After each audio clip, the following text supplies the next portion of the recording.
નમસ્કાર, પ્રોપર્ટી ગુરુમાં આપનું સ્વાગત છે. હું છું ઝરણા અલકંટી અને આજે આપણે જે ખાસ વાત કરવાના છે, ખાસ તો આપણે 2025ના નવા વર્ષની શરૂઆત થઈ ચૂકી છે. આપણે પાછલા એપિસોડની અંદર પણ 2024નું વર્ષ કેવું રહ્યું, 2025નું વર્ષ કેવું રહેવાનું છે એની વાત કરી છે. થોડી વાત આપણે આ એપિસોડની અંદર પણ કરીશું અને ખાસ કરીને આજે આપણે મુંબઈના રિયલ એસ્ટેટ એટલે કે મહારાષ્ટ્રના રિયલ એસ્ટેટ અને ગુજરાતના રિયલ એસ્ટેટ આ બંનેને સ્પર્શવાની કોશિશ ખાસ કરવાના છે. કયા રીઝન્સ એવા રહ્યા છે કે અફોર્ડેબલ હાઉસિંગ 2024ના વર્ષમાં થોડું પાછળ પડી ગયું છે, આગળ કઈ રીતનું ટ્રેન્ડ રહી શકે, આ તમામ અંગે આપણે ખાસ ચર્ચા કરવાના છે. ગુજરાતમાં જંત્રી રેટનો જે મુદ્દો ઉછળ્યો છે એના કયા કારણો છે, એનું શું સોલ્યુશન હોઈ શકે, આ તમામ મુદ્દાઓને આપણે રિયલ એસ્ટેટને લગતા જે મુદ્દાઓ છે એને સ્પર્શવાની કોશિશ કરીશું. અને આ ચર્ચા કરવા માટે આપણી સાથે મારા સ્ટુડિયોની અંદર જોડાયા છે જય મોરસરિયા, જેઓ વ્રજ ગ્રુપના ડિરેક્ટર છે અને સાથે જ નરેટકો નેક્સ્ટજેનના નેશનલ ચેરમેન પણ છે અને સાથે જ નરેટકો મહારાષ્ટ્રના મેનેજિંગ કમિટીનામાં પણ તેઓ સામેલ છે. તો આપનું સ્વાગત છે અહીંયા આગળથી અને ખાસ આ ચર્ચા જે છે આપણે અહીંયા આગળથી કરવાની છે. જે રીતે મેં અહીંયા આગળથી જયભાઈ વાત કરી કે એક આ વર્ષની આપણે ખાસ વાત કરવી છે, તો જે રીતના આંકડાઓ આપણે આવતા જોયા, લોન્ચ વધારે પેન ઇન્ડિયાની જો આપણે રિયલ એસ્ટેટની વાત કરીએ તો વધીને આવ્યા છે, પ્રોપર્ટીની કિંમતો જે છે એ પણ સરેરાશ તો આપણને વધતી જ દેખાય છે અને સેલ્સના આંકડા ખાસા એવા આપણને વધીને આવતા દેખાયા છે. પછી ઇલેક્શનનું વર્ષ હતું, બીજા અમુક કારણો હતા, આમ છતાં દેખાવ જે છે, પરફોર્મન્સ જે છે રિયલ એસ્ટેટનું આ તમામ મામલાઓથી તો સારું જ રહ્યું છે. એઝ અ ડેવલપર તમારે માટે આ વર્ષ 2024નું કેવું રહ્યું છે, ત્યાંથી આપણે શરૂઆત કરીએ. સો જેમ તમે જાણો છો, જેમ વ્રજ ગ્રુપ અમે 6 સિટીમાં ટોટલ રિયલ એસ્ટેટ ડેવલપમેન્ટનો બિઝનેસ કરીએ છીએ, જેમાં મેજર પ્રોજેક્ટ્સ અમદાવાદ અને મુંબઈમાં કરીએ છીએ. અમારા માટે આ વર્ષ ખૂબ જ સારું રહ્યું. મેજર અમારું ફોકસ પ્રોજેક્ટ એક્વિઝિશન પર રહ્યું. સાથે સાથે અમે 3 પ્રોજેક્ટ મુંબઈમાં અને 1 પ્રોજેક્ટ અમદાવાદમાં અમે કમ્પ્લીટ બી કર્યા. જે 2024માં અમે પ્રોજેક્ટ એક્વાયર કરેલા છે એમનું હવે એક્ઝિક્યુશન સ્ટાર્ટ કરવા જઈ રહ્યા છે, જેમાં 5 રેસિડેન્શિયલ પ્રોજેક્ટ જે વેસ્ટર્ન સબર્બ અંધેરી જૂ એરિયામાં છે, એક કમર્શિયલ પ્રોજેક્ટ છે અને એક લક્ઝરી પ્રોજેક્ટ સાઉથ મુંબઈમાં છે.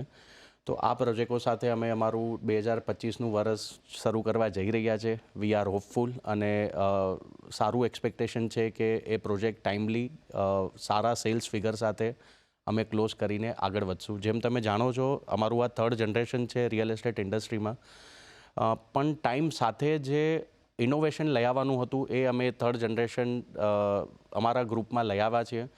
અને જે ટેકનોલોજીને ઓનબોર્ડ કરવાની હતી, જેના પર અમે કાફી ડિટેલિંગમાં કામ કરેલું છે, જે સિસ્ટમથી આજથી 5 વર્ષ પહેલાં કે 15 વર્ષ પહેલાં કામ થતું હતું, જેમ કે ફાધર સાથે, અંકલ સાથે મારી વાત થતી હોય તો એમના ટાઈમ પર એવું હતું કે બોર્ડ લગાડ્યું ને ફ્લેટ્સ વેચાઈ જતા, પણ હવે એ ટાઈમ નથી રહ્યો. અમારે પ્રોજેક્ટ ડિઝાઇન કરતાં પહેલાં મારું એજ ગ્રુપ શું છે, મારા કસ્ટમર કોણ છે, એના પર મારે વર્કઆઉટ કરવું પડે છે ને એના પછી અમે કોઈ ડિઝાઇન પ્લાન કરતા હોઈએ છીએ. એનાથી બિયોન્ડ જ્યારે અમે પ્રોજેક્ટ લોન્ચ કરતા હોઈએ છીએ ત્યારે ડિજિટલ માર્કેટિંગનો રોલ ખૂબ જ ઇમ્પોર્ટન્ટ થઈ ગયો છે કે મારે મારા કસ્ટમરને કેવી રીતે ટાર્ગેટ કરવા છે અને પ્રોપર મારી લીડ સુધી કેવી રીતે પહોંચવું છે, એ જર્ની આખી અમે રેડી કરી છે અને વી આર હોપફુલ કે 2025નું વર્ષ બી ખૂબ જ સારું જશે, જેવી રીતે 24નું અમારું ગયું છે. જી, તો as a Vraj group, as a developer તમારું આ વર્ષ સારું ગયું છે. એક ઓવરઓલ માત્ર તમારા ગ્રુપ માટે નહીં પણ આમ રિયલ એસ્ટેટ સેક્ટરને આપણે જ્યારે અહીંયા આગળથી વાત કરીએ છીએ તો આ વર્ષને કેવી રીતે મૂલવો છે, અને આ જે મુદ્દો તમે કીધો એ ઘણો જ મહત્વનો મુદ્દો છે. એક રિસન્ટ એપિસોડની અંદર પણ મેં આ ચર્ચા કરી હતી કે આ ખાસો મોટો ફેરફાર છે, કારણ કે જે રીતે આપણે જે તમે પણ ઉદાહરણ આપ્યું કે પહેલાં ખાલી એક હોર્ડિંગ્સ લગાવવાથી જ માર્કેટિંગ થતું હતું, હવે માર્કેટિંગની આખી પદ્ધતિ બદલાઈ ગઈ છે, ધરમૂળથી ફેરફાર આવ્યા છે. અને ટેકનોલોજી અહીંયા તો આવી જ છે માર્કેટિંગ અને સેલ્સની અંદર, અમુક ટેકનોલોજી કન્સ્ટ્રક્શન સાઇટ પણ આવી રહી છે અને ઘણી બધી આવવાની બાકી છે. તો આ મુદ્દા પર પણ તમે કોઈક પ્રકાશ કરી શકો? તો જેમ ઝરનાબેન આપણે જાણીએ છીએ કે રિયલ એસ્ટેટ અરાઉન્ડ 6 to 7% જીડીપીમાં કોન્ટ્રીબ્યુશન છે, પ્લસ આપણી ભારતની 60 to 65% પોપ્યુલેશન 35ની અંડરની એજ છે. તો એ લોકોનો મેજર ટાઈમ સોશિયલ મીડિયા પર યા ડિજિટલ પ્લેટફોર્મ પર છે. તો અમારો જે એમનું સાથેનું કનેક્શન છે કે કમ્યુનિકેશન છે એ ડિજિટલ વધારે થઈ ગયું છે. અને એ હિસાબથી અમે અમારા માર્કેટિંગ સ્ટ્રેટેજીને પ્લાન કરતા હોઈએ છીએ. રહી વસ્તુ જેમ કે મેટ્રો સિટીની આપણે વાત કરીએ તો જે હિસાબથી મેટ્રોઝમાં યંગ જનરેશનનું જે માઇગ્રેશન છે પ્લસ જે હિસાબથી ઇન્ફ્રા પ્રોજેક્ટ ડેવલપ થઈ રહ્યા છે એ હિસાબથી માઇગ્રેશન રેશિયો બી સારો છે ને પ્લસ ટિયર 2 કે ટિયર 3 સિટીની બી વાત કરીએ તો ત્યાં બી જોબ ઓપોર્ચ્યુનિટી બિઝનેસ ઓપોર્ચ્યુનિટી ઘણી બધી વધતી રહી છે અને એ હિસાબથી ત્યાં બી ઇન્ફ્રાને રિયલ એસ્ટેટને કાફી બૂસ્ટ મળતું રહ્યું છે. તો ઓવરઓલ ઇન્ડિયાની વાત કરીએ તો આપણા જે પ્રાઇમ મિનિસ્ટર નરેન્દ્ર મોદી સાહેબની જે ગ્રોથ સ્ટોરી છે એમાં રિયલ એસ્ટેટનું ઘણું મોટું કોન્ટ્રીબ્યુશન છે અને આવતા વર્ષોમાં એક્સપેક્ટેડ છે કે જે 2047 મોદી સાહેબનું જે વિઝન છે ત્યાં સુધી કદાચ જીડીપીમાં 20%નો હિસ્સો રિયલ એસ્ટેટનો થઈ શકે છે. ઓકે, તો આ આપણે ખાસ મહત્વની આગળથી વાત કરી છે કે જે આપણે જીડીપીની અંદર ગ્રોથ જોવાના છે, આપણી ઇકોનોમીની અંદર જે ગ્રોથ જોવાના છે એમાં ઘણો મોટો ભાગ રિયલ એસ્ટેટનો છે. અને મહત્વનું જે અહીં આગળથી જયભાઈએ સમજાવ્યું કે જે રીતનું ઇન્ફ્રાસ્ટ્રક્ચર ડેવલપમેન્ટ થઈ રહ્યું છે, મહારાષ્ટ્ર સરકારે પણ હવે ત્રીજા શહેર બનાવવાની પણ અહીં આગળથી વાત કરી છે. તો જેટલું ઇન્ફ્રાસ્ટ્રક્ચર એટલો શહેરનો વિકાસ, એટલી હાઉસિંગની જરૂર, એટલી કમર્શિયલ પ્રોપર્ટીની પણ જરૂર પડશે. તો આ તમામ જે આપણે આવનારા વર્ષમાં ન માત્ર એક વર્ષ, આવનારા વર્ષની અંદર જે આપણે તમામ શક્યતાઓ રિયલ એસ્ટેટની જોઈ રહ્યા છે એનો એક આપણે અહીંયા ઉલ્લેખ કર્યો છે. પણ જે ચર્ચા આપણે આજે ખાસ આ વર્ષને લઈને કરવાની છે 2024-25ની, તો 2024માં આપણે જે રીતે જોયું કે અફોર્ડેબલ સેગમેન્ટ થોડુંક પાછળ રહ્યું છે અને સારો જે ગ્રોથ દેખાયો એ લક્ઝરી અને સેમી લક્ઝરી અને અપર લક્ઝરી જેને આપણે કહીએ એની અંદર દેખાયું છે. ખાસ એ સમજવું હતું કે ખાસ કરીને મુંબઈમાં અફોર્ડેબલ સેગમેન્ટ છે એને ખાસા એવા પડકારો, ચેલેન્જીસ જેને આપણે કહીએ છીએ એ છે. કેમ મુંબઈમાં અફોર્ડેબલ સેગમેન્ટનો ગ્રોથ ઓછો છે? હવે આપણે મુંબઈ અફોર્ડેબલ સેગમેન્ટની વાત કરીએ તો અફોર્ડેબલની ડેફિનેશન શું? જેમ કે મુંબઈમાં એવરેજ ટિકિટ સાઇઝ છે ફ્લેટની એ અરાઉન્ડ 1 થી 1.5 કરોડની વચ્ચેનો ફિગર છે. એની નીચેના 1 BHKના બી ઘર નથી. First thing.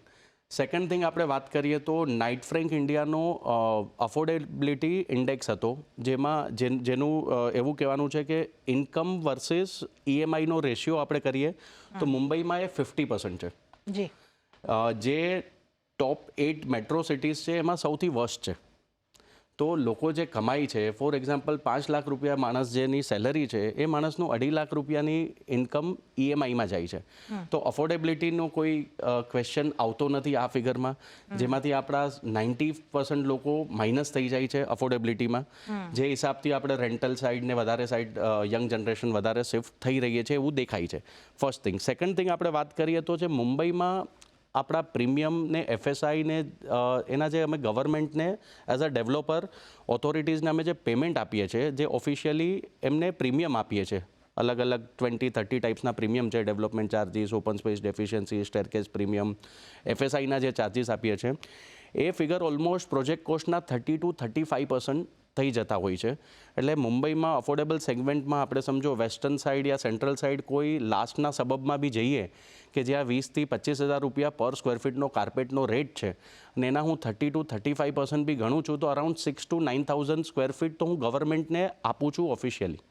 First thing. Second thing, જે કન્સ્ટ્રક્શન કોસ્ટ છે એ મારી 4,000 5,000 જેવી લાગવાની જ છે. તો અફોર્ડેબિલિટીનો કોઈ ક્વેશ્ચન મુંબઈમાં રહેતો નથી. એટલે આના માટે આઈધર અર્બન એરિયા માટે યા સ્પેશિયલી મેટ્રોઝ માટે ગવર્મેન્ટ આવી કોઈ સ્કીમ લઈ આવે કે જ્યાં લોકોને એકચ્યુઅલમાં બેનિફિટ થઈ શકે, એકચ્યુઅલ કસ્ટમર સુધી આ બેનિફિટ પહોંચી શકે તો મુંબઈ જેવા મેટ્રોઝમાં અફોર્ડેબિલિટી આવી શકે એવું અમારું માનવું છે. આઈધર આ પ્રીમિયમ કમ કરે, એના આઈધર કોઈ નવી સ્કીમ લઈ આવે અર્બન એરિયા, મેટ્રોઝ એરિયા માટે.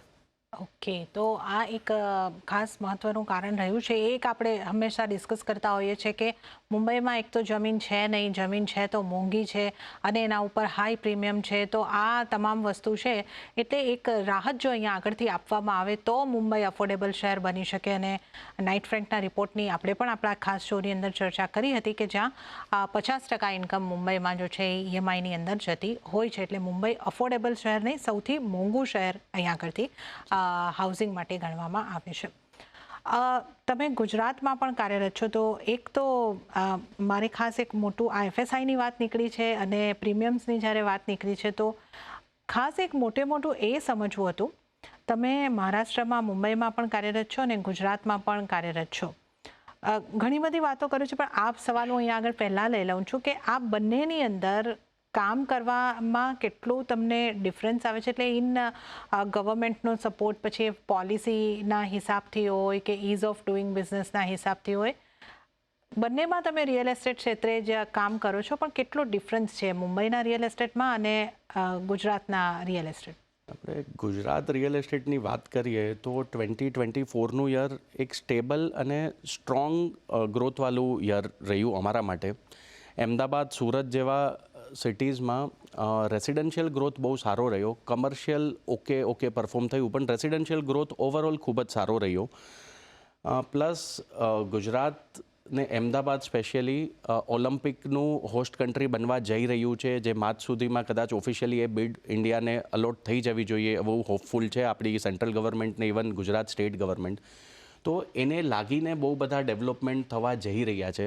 જેમ કે આપ જાણો છો, ઓલિમ્પિકની વજહથી 6 સ્ટેડિયમ આવે છે ત્યાં ગુજરાત અમદાવાદમાં. બીજું એક લોકો unique concept ring of unity કરીને ડેવલપ કરી રહ્યા છે, જેના હિસાબથી 6,000 કરોડનું ગુજરાતમાં અમદાવાદમાં ઓલિમ્પિકને લઈને ઇન્ફ્રાનું ઇન્વેસ્ટમેન્ટ થવા જઈ રહ્યું છે. તો એને રિલેટેડ આજુબાજુમાં કાફી ડેવલપમેન્ટ છે.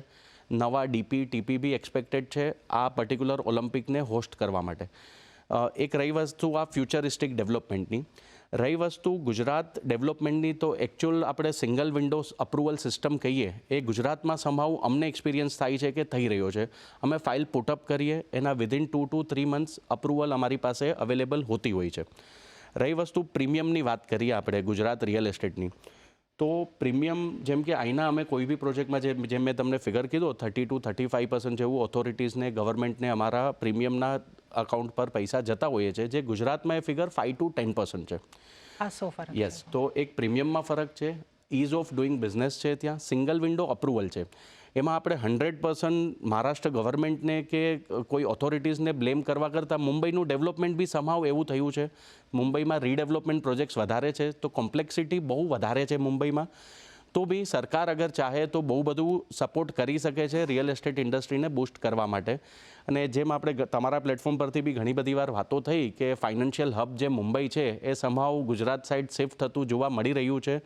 જો ગવર્મેન્ટ નેક્સ્ટ 5 યર્સમાં, જે ગવર્મેન્ટને બહુ સ્ટેબલ ગવર્મેન્ટ મળી છે મહારાષ્ટ્રને, એ 5 યર્સમાં જો એના પર વર્કઆઉટ નહીં કરે તો એ દિવસો દૂર નથી જે મુંબઈ ફાઇનાન્શિયલ હબ હતું એ કદાચ અમદાવાદ કે ગિફ્ટ સિટી શિફ્ટ થઈ જાય નેક્સ્ટ 5 to 10 યર્સમાં. સો અમારી બહુ બધી એક્સપેક્ટેશન છે આ નવી ગવર્મેન્ટ, મહારાષ્ટ્ર ગવર્મેન્ટ પાસેથી, કે મુંબઈની જે ફાઇનાન્શિયલ હબનું સ્ટેટસ છે એ રિટેન કરે ઇન્ડસ્ટ્રીને બૂસ્ટ કરીને. અને હવે ગુજરાતનો જે જંત્રીનો મુદ્દો છે એ વર્ષના અંતના ભાગમાં ખાસો આપણને ઉઠતો જોવા મળ્યો, કે જે એક સૂચિ બહાર પાડવામાં આવી છે, જેના પર અત્યારે સરકારે જંત્રીમાં ખાસો એવો મોટો વધારો સૂચવ્યો છે, પણ એને લઈને પ્રશ્નો ઊભા થયા છે અને સૂચનો મંગાવવામાં આવ્યા છે. ઓનલાઈન, ઓફલાઈન સૂચનો લેવાની વાત કરી છે. હવે એ બધું ચાલી રહ્યું છે, પણ આ આખો મામલો શું છે? જંત્રીમાં આટલો મોટો વધારો કેમ સૂચવાયો અને કઈ રીતની આટલો મોટો વધારો કેમ સૂચવાયો અને શા માટે આટલી જલ્દી જંત્રી વધારવાની આ વખતે સરકારે પહેલ કરી છે? આપણે ગુજરાતમાં જંત્રી, જેને આપણે એન્યુઅલ સ્ટેટમેન્ટ ઓફ રેટ્સ કહેતા હોઈએ છીએ, એની વાત કરીએ તો 2023માં ફર્સ્ટ ટાઈમ એ ઇન્ક્રીમેન્ટ આવ્યું, જે 10 થી 11 વર્ષ પછી ગુજરાત સરકારે એના પર વધારો કર્યો.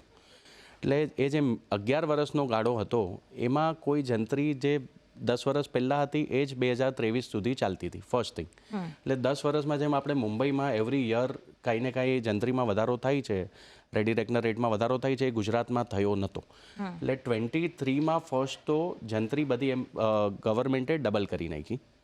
એટલે એમાં એ ટાઈમે બી થોડા પ્લસ માઇનસ બધાના રિસ્પોન્સ રહ્યા, પણ સમાવ દેટ વોઝ નીડેડ. એના પછી વાત કરીએ આપણે તો 23 પછી પાછું 24માં વધારો કેમ? તો ગુજરાત ગવર્મેન્ટે property valuation, actual market rate ને સાયન્ટિફિક મેથડથી આખો સર્વે કરાવ્યો. અને એમાં બી તમે જોશો તો જંત્રીના જેટલા રેટ છે એ એમને પોર્ટલ પર અપલોડ કરેલા છે કે આ અત્યારના એક્ઝિસ્ટિંગ જંત્રી છે એની સામે અમે આ વધારો પ્રપોઝ કરીએ છીએ. એટલે હજી એ વધારો ઇમ્પ્લિમેન્ટ થઈ નથી ગયો. હવે બીજી એક વાત કરીએ તો આ જંત્રી વધારાથી શું ફાયદો થશે ને શું નુકસાન થશે એની આપણે વાત કરીએ તો જેટલી ઇન્ફ્રા પ્રોજેક્ટ્સ માટે યા ગવર્મેન્ટના પ્રોજેક્ટ્સ માટે જેટલા ફાર્મર્સની કે લેન્ડ ઓનરની જગ્યાઓ એક્વાયર થાય છે એ લોકોને વળતર બી એ હિસાબથી મળશે તો એ લોકો માટે ફાયદો છે. અને as a real estate developer અમે અમારી વાત કરીએ તો અમારા માટે હાઉસિંગ પ્રાઇસ છે એ થોડા વધી શકે છે બિકોઝ અમારી એફએસઆઈ અમારા પ્રીમિયમ્સ બધા જંત્રીથી લિંક છે. તો આવું અમારો એક મિક્સ રિસ્પોન્સ આવેલો છે. અને લાસ્ટ અમે તમને કદાચ આપણે વાત થઈ હશે લાસ્ટ વીક અમે મુખ્યમંત્રીને ભૂપેન્દ્રભાઈ પટેલ જે આપણા ગુજરાતના મુખ્યમંત્રી છે એમની સાથે નરેટકોનું એક આખું પ્રેઝન્ટેશન લઈને તમે ગયા હતા, તો શું પ્રતિભાવ મળ્યા એમને? શું તમને કોઈ બાહેધરી કે કંઈક? જી, તો અમારો નરેટકો ગુજરાતનો પ્રોપર્ટી એક્સપો હતો. ત્યાં એઝ અ ચીફ ગેસ્ટ અમારું ઇન્વિટેશન એમને એક્સેપ્ટ કરેલું અને જંત્રી માટે અમે પર્ટિક્યુલર એક 1-to-1 અમે એમની સાથે ડિસ્કશન કરેલું. નો ડાઉટ અમે રાઇટિંગમાં બહુ બધા પ્રેઝન્ટેશન આપેલા બી. તો ખૂબ જ પોઝિટિવ રિસ્પોન્સ એમની ભૂપેન્દ્રભાઈ પાસેથી રહેલો. એમનું એવું કહેવાનું હતું કે જે ડેવલપરને અને એન્ડ કન્ઝ્યુમરને જે ફાયદો થશે એ બધું કરવા માટેની એમની તૈયારી હતી. First thing. સેકન્ડ, એમને એક એથિકલ બિઝનેસ પ્રેક્ટિસ પર ખૂબ જ જોર આપ્યું. એમનું કહેવાનું હતું કે એ પોતે બી રિયલ એસ્ટેટ, મને કહેતા પ્રાઉડ થાય છે કે જે ગુજરાતના સીએમ છે એ પોતે બી રિયલ એસ્ટેટ વ્યવસાય સાથે જોડાયેલા છે. પાસ્ટની એમની હિસ્ટ્રી જોશો તો પોલિટિકલ કરિયર પહેલાં એ બી રિયલ એસ્ટેટ સાથે જ સંકળાયેલા માણસ છે. એટલે એ અમારા પ્રોબ્લેમ અમને લાગે છે વધારે સારી રીતે સમજી શકે છે. તો એમને એક અશ્યોરન્સ આપ્યું કે તમે મારે વન સાઇડેડ જંત્રી વધારી નથી આપવી એટલે જ અમે પોર્ટલ પર મૂક્યું છે. અને એ ઓપન ટુ ડિસ્કશન છે એમની જે બી વાતો છે. તો એમને એ બી એમની તૈયારી બતાવી કે એફએસઆઈથી જંત્રીને ડીલિંક કરવાની હશે તો એમના માટે બી એમને તૈયારી બતાવી છે. અને આપણે ફાયદાની વાત કરીએ, અગર જંત્રી વધે છે તો એક ગવર્મેન્ટ માટે રેવન્યુ તો વધે જ છે, એની સાથે સાથે રિયલ એસ્ટેટ બિઝનેસમાં એક ટ્રાન્સપરન્સી આવે છે. વધારે બીજા સ્ટેટથી ને અબ્રોડથી જે આપણા એનઆરઆઈસ છે એમને એ લોકો એટ્રેક્ટ કરી શકે છે વધારે ઇન્વેસ્ટમેન્ટ લઈ આવવા માટે. અને માઇનસ પોઈન્ટની વાત કરીએ તો ડીલિંગ કરી આપતા હોય તો અમને એઝ સચ બહુ તકલીફ નથી એફએસઆઈથી ડીલિંગ કરી આપતા હોય તો. અગર જો એ નથી કરતા તો જેટલા બી આપણા રેસિડેન્શિયલ યા કમર્શિયલ પ્રોજેક્ટ છે એમાં એક્સપેક્ટેડ છે કે મેટ્રોઝમાં એટલીસ્ટ 30-40% પ્રાઇસ ઇન્ક્રીમેન્ટ થશે આવતા 2-3 વર્ષમાં. અને બીજી એક તકલીફ એ થઈ શકે કે જેટલા પ્રોજેક્ટ્સ ચાલુ થઈ ગયા છે યા એક્વાયર થઈ ગયા છે એની આખી કોસ્ટિંગ ચેન્જ થઈ જશે. તો એક મેજર તકલીફ આવી શકે એવું દેખાય છે. 30% કિંમતો વધશે એ તમામ જે આ ચર્ચા શરૂ થઈ છે ત્યારથી હું જેટલા પણ બોડી સાથે, ડેવલપર્સ બોડી સાથે વાત કરી છું, 30%નો આંકડો બધાનો આવે છે. પણ આ જે એફએસઆઈને સાથે ડીલિંક કરીને આપે એવું જો કરે તો કેટલો વધારો આવે કે નહીં આવે? તો એઝ અ ડેવલપર અમારી કોસ્ટિંગમાં બહુ કોઈ મેજર ફરક નહીં પડે. તો ગ્રાહકોને એનો ફાયદો એટલે એનો કોઈ એક્સ્ટ્રા બર્ડન નહીં આવે કસ્ટમર પર. પ્લસ જે સેલરીડ ક્લાસ મેટ્રોઝમાં, ગુજરાતના મેટ્રોઝમાં બી વધતું જઈ રહ્યું છે તો એ લોકોને લોન માટે એ બધી વસ્તુઓમાં બી ફાયદો થઈ શકે. પ્લસ એક મેચ્યોર માર્કેટ તરફ ગુજરાત જશે એવું દેખાઈ રહ્યું છે. 2 ટાયર 3 ટાયર સિટીમાં અગેન થોડા મિક્સ રિસ્પોન્સ હોઈ શકે છે કે જ્યાં હાઈરાઇઝ બિલ્ડિંગ નથી બનતા, ટાઉનશીપ યા રો હાઉસનું કલ્ચર છે ત્યાં મે બી શાયદથી ફરક પડી શકે. ત્યાં ડિમાન્ડમાં ફરક પડી શકે. રિસેશન જેવી સ્થિતિ લાગે એવું 2 ટાયર 3 ટાયર સિટીમાં. ઓકે, તો આ આપણે જંત્રીના વધારાના ફાયદા ગેરફાયદા બંને છે એની અહીં આગળથી વાત કરી છે. અને એક ગવર્મેન્ટની બાહેધરી પણ અહીં આગળથી છે કે કોઈક સોલ્યુશન અત્યારે વિચારવામાં આવી શકે છે. તો અત્યારે જે સજેશન મંગાવવામાં આવી રહ્યા છે અને ગુજરાત સરકારનો પણ એટલો સહયોગ ચોક્કસપણે છે કે આનું કોઈક વિન વિન સિચ્યુએશન દરેકને માટે બને એવો કોઈક પ્રયાસ અહીં આગળથી ચોક્કસપણે કરવામાં આવી શકે છે. પણ હવે જયભાઈ, મારે એ પણ જાણવું છે કે તમે નરેટકો નેક્સ્ટજેનના ચેરમેન છો, તો આ જંત્રીના અંગે તો આપણે એક વાત કરી લીધી, પણ ઓવરઓલ રિયલ એસ્ટેટ માટે તમારી સરકારથી કઈ માંગ છે? આવનારા વર્ષમાં કેવો સપોર્ટ મળે તો આવનારા વર્ષોની અંદર રિયલ એસ્ટેટનો ગ્રોથ સારો થઈ શકે? સો નરેટકોના પ્લેટફોર્મથી અમારી કાફી ટાઈમથી એક ડિમાન્ડ છે ગવર્મેન્ટ પાસેથી કે રિયલ એસ્ટેટને ઇન્ડસ્ટ્રી સ્ટેટસ આપો. ઇન્ડસ્ટ્રી જ્યારે આજે રિયલ એસ્ટેટ છે એ આપણું, જેમ આપણે વાત કરી કે જીડીપીના 7 to 8% ઓલરેડી કોન્ટ્રીબ્યુટ કરે છે અને આવતા વર્ષોમાં એ કોન્ટ્રીબ્યુશન વધતું જશે એવું એક્સપેક્ટેડ છે. હવે જોબ ક્રિએશનની વાત કરીએ તો એગ્રીકલ્ચર પછી સેકન્ડ રેન્ક પર રિયલ એસ્ટેટ છે. ફિગરમાં વાત કરીએ તો અરાઉન્ડ 50 to 52 મિલિયન લોકોને ડાયરેક્ટલી ઓર ઇનડાયરેક્ટલી અમે લોકો જોબ આપીએ છીએ, કામ આપીએ છીએ. અને આવતા 2030 સુધીમાં જોઈએ તો જેમ મેં કીધું કે 60 to 65% આપણી યંગ પોપ્યુલેશન છે જે 35ની અંડરની એજની છે. તો એ લોકો માટે 25 મિલિયન જેટલા અફોર્ડેબલ ઘરોની આવતા 3 થી 4 વર્ષમાં રિક્વાયરમેન્ટ ઊભી થવાની છે. તો ઇન્ડસ્ટ્રી સ્ટેટસ મળી જવાથી એઝ અ ડેવલપર અમારા માટે બહુ બધા ઇઝ થઈ જશે. ફંડિંગ જે આજે ઘણું ચેલેન્જિંગ ઘણીવાર થઈ જતું હોય છે એમાં ઘણી ઇઝ મળશે. તો ફર્સ્ટ અમારી ડિમાન્ડ રહેશે કે એક ઇન્ડસ્ટ્રી સ્ટેટસ જે લોંગ પેન્ડિંગ ડિમાન્ડ છે અમારી, એના પર સરકાર વિચાર કરે અને એના પર કોઈ એક્શન લે. સેકન્ડ વાત કરીએ તો જેમ કે મુંબઈ અને હવે તો અમદાવાદમાં બી રીડેવલપમેન્ટ પ્રોજેક્ટ્સ ચાલુ થઈ ગયા છે. અમે લોકો પોતે અમદાવાદમાં રીડેવલપમેન્ટ કાફી એગ્રેસિવલી કરીએ છીએ.